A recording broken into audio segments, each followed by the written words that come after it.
Cristo firme permanecerás, e a paz após. Recomendações institucionais. Número 1. Exclusivamente aos cantores e pregadores. Importante trazer algumas recomendações especificamente aos cantores e pregadores vinculados à IADERN, os quais, em última análise, representam a igreja por onde passam. Convém, pois, que, como embaixadores fiéis, Provérbios 3,17, eles façam tudo com ordem e decência, 1 Coríntios 14:40. Só agendar compromissos mediante carta-convite do pastor da igreja convidante. Com tal documento, o cantor ou pregador ficará tranquilo quanto ao interesse da liderança da igreja convidante em relação à visita do obreiro, evitando com isso inconvenientes e possíveis desconfortos. Só viajar com carta de recomendação. Isso garantirá que a igreja convidante estará recebendo alguém que goza de perfeita comunhão eclesiástica. Se for casado ou casada, levar, quando possível, o cônjuge consigo. O obreiro que viaja com o cônjuge fica mais protegido e eventuais maus comentários por pessoas mexeriqueiras terão menos credibilidade. Não cobrar cachê, pois o que de graça recebemos, devemos dar de graça também. Entretanto, não há problemas em receber oferta voluntária, cujo montante ficará a critério e dentro das possibilidades da igreja que fez o convite. Para compromissos fora da cidade em que reside o cantor ou pregador, deve fazer os acertos financeiros previamente, que deve incluir, no mínimo, o pagamento das despesas com deslocamento e estada. Caso o obreiro do Senhor, cantor ou pregador, possua material para pronta entrega, CD, DVD, livro, etc., pode providenciar remessa e vendas antecipadas do material, tudo dentro de um espírito cristão, sem ganância ou avareza. Respeitar o pastor, o ministério e a igreja para onde for convidado. Não fazer ministrações antes de cantar, salvo com autorização do pastor da igreja. Tudo deve ser feito com ordem e decência. 1 Coríntios 14:40. Não aceitar convite de denominação divisória da Assembleia de Deus ou divisora de outra igreja histórica, pois não se coaduna com as bases doutrinárias do cristianismo, compactuar com movimentos religiosos nascidos sob a égide do princípio da rebelião, os quais violaram de maneira cabal a unidade da igreja do Senhor. João 17:21. Certamente Deus o julgará. Igualmente, não se deve aceitar convite de seita religiosa, porque não há comunhão entre luz e trevas, conforme está escrito. Ao homem herege, depois de uma e outra demonstração, evita-o, sabendo que esse tal está pervertido, e peca, estando já em si mesmo condenado. Tito, capítulo 3, versos 10 e 11. Para ambos os casos, a palavra de Deus nos adverte. Se alguém vem ter convosco e não traz esta doutrina, não recebais em casa, nem tampouco o saudeis.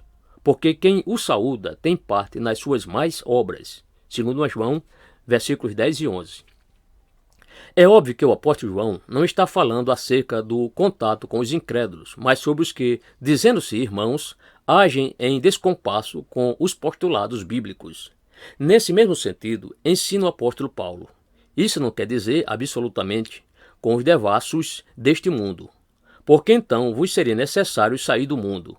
Mas agora vos escrevi que não vos associeis com aquele que, dizendo-se irmão, for devasso, ou avarento, ou idólatra, ou maldizento. Com o tal, nem ainda com mais. 1 Coríntios 5, versos 10 e 11. Como visto, a presente recomendação não está calcada em sectarismo ou revanchismo, mas na Bíblia Sagrada. Aliás, essa postura ética vem sendo observada pacificamente há décadas pela liderança da Assembleia de Deus, desde os nossos pioneiros, que sempre estiveram comprometidos com a verdade de Deus.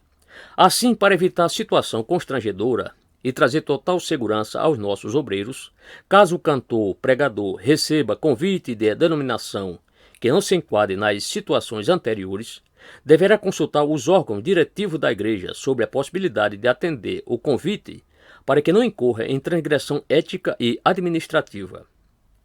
Não receber qualquer pagamento ou ajuda financeira das congregações da cidade em que o cantor, pregador, reside. Entretanto, caso o obreiro do Senhor, cantor ou pregador, possua material para pronta entrega, CD, DVD, livro, etc., pode providenciar remessa e venda antecipada do material, tudo dentro de um espírito cristão, sem ganância ou avareza. 2. Aos cantores, pregadores, integrantes de orquestra, banda de música, conjuntos ou grupos de louvor. Frequentar regularmente a sua congregação, Hebreus 10, 25. Respeitar e obedecer às diretrizes do dirigente da congregação, em obediência ao princípio da autoridade e submissão, Hebreus 13, 17. Comportar-se com reverência durante o culto, sem apresentar qualquer comportamento que traga escândalo aos presentes ou divija da prática litúrgica histórica da Assembleia de Deus, como, por exemplo, introduzir ou permitir palmas no templo, assobios, danças ou coisas semelhantes, mas sendo tudo feito com ordem e decência, 1 Coríntios 14, 40. Ademais, deve-se ter bastante cuidado a fim de não trazer fogo estranho no altar, para que a ira do Senhor não se acenda, Levítico 10, versos 1 e 2. Observar e defender a doutrina esposada pela Assembleia de Deus, bem como sua tradição, bons usos e costumes, onde quer que esteja, inclusive nas redes sociais. Como deve ser a compostura dos homens? Não ter cabelos compridos ou fazer cortes extravagantes, seguindo ou não a tendência da moda, conforme 1 Coríntios 11, 14, para não afrontar os princípios da simplicidade e discrição. Não usar barba ou barbicha, pois a tradição da Igreja Assembleia de Deus no Brasil, em mais de 100 anos de história, sempre proibiu tal costume. A identidade do cristão, comprometido com a contracultura do reino, ensinada desde os pastores pioneiros, deve ser preservada, para que, pelo nosso proceder, sejamos reconhecidos e, com isso, vidas sejam atraídas a Cristo. Certamente, algumas pessoas tentarão resistir a essa recomendação, mas, como disse Paulo, se alguém quiser ser contencioso, nós não temos tal costume, nem as igrejas de Deus. 1 Coríntios 11, 17. Não usar brincos, piercing ou qualquer adorno no pescoço, colar, gargantilha, etc., tornozelo, para não afrontar os princípios da simplicidade e discrição. Evitar, igualmente, o uso de pulseiras nos braços, pelas mesmas razões. Não marcar o corpo com tatuagem, posto que o corpo é templo do Espírito Santo. Ademais, no Antigo Testamento, tal prática cultural era proibida, Levítico 19, 28, sendo um excelente indicativo para não se fazer isso atualmente. Não usar roupas incompatíveis com o porte cristão, para não afrontar os princípios da santidade, simplicidade e discrição. Como deve ser a compostura das mulheres? Não fazer cortes curtos nos cabelos, 1 Coríntios 11, versos 13 e 15. Não fazer maquiagem de forma exagerada, para não afrontar os princípios da simplicidade e discrição.